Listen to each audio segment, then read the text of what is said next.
this project, first you need some plants to work with, some succulents, and you need either a container that you're going to keep it in or a container that you're going to grow on. It doesn't have to be this kind. It could be like this was some frozen goodies we had. All you would need to do is poke some holes in the bottom of it so it would have some drainage. The depth is pretty good, about 2 inches.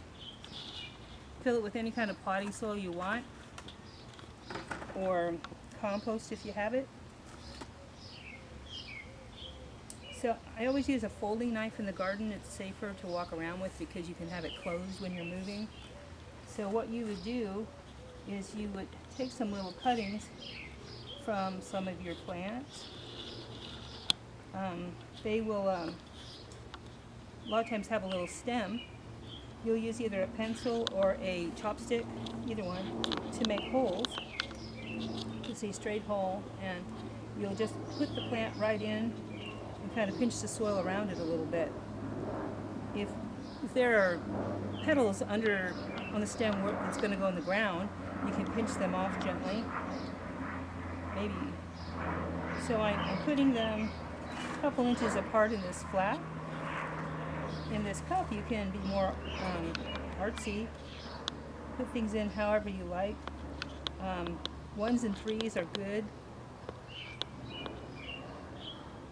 They look more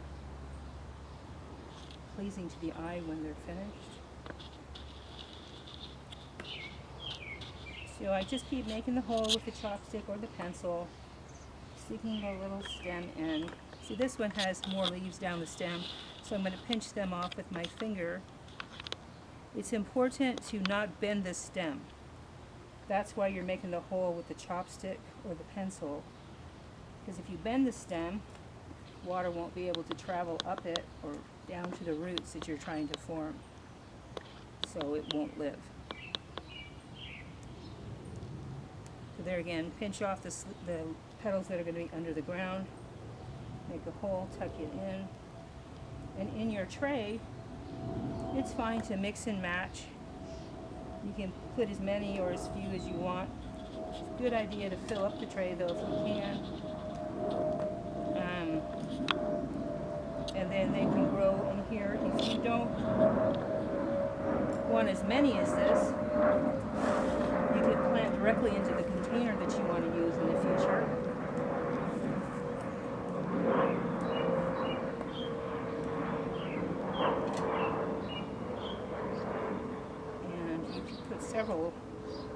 Several can go in one of these.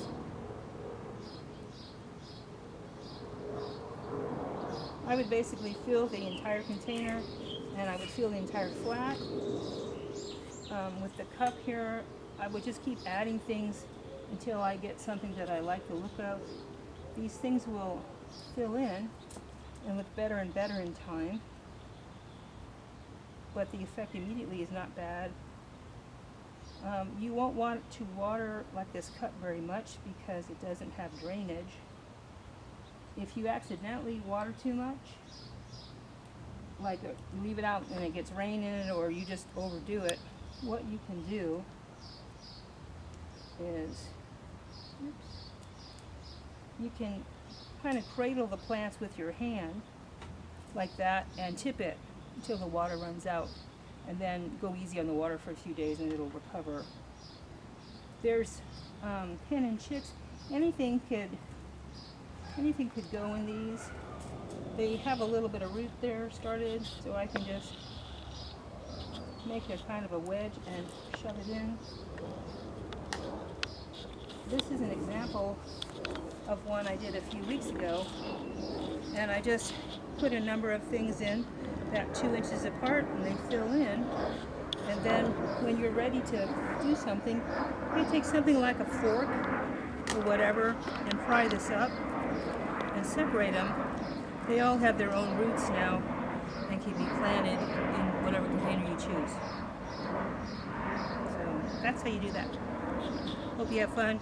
If you're going to do a wedding or something, probably good to do this 3 months in advance to make sure you have enough to work with for the whatever decorations you're doing.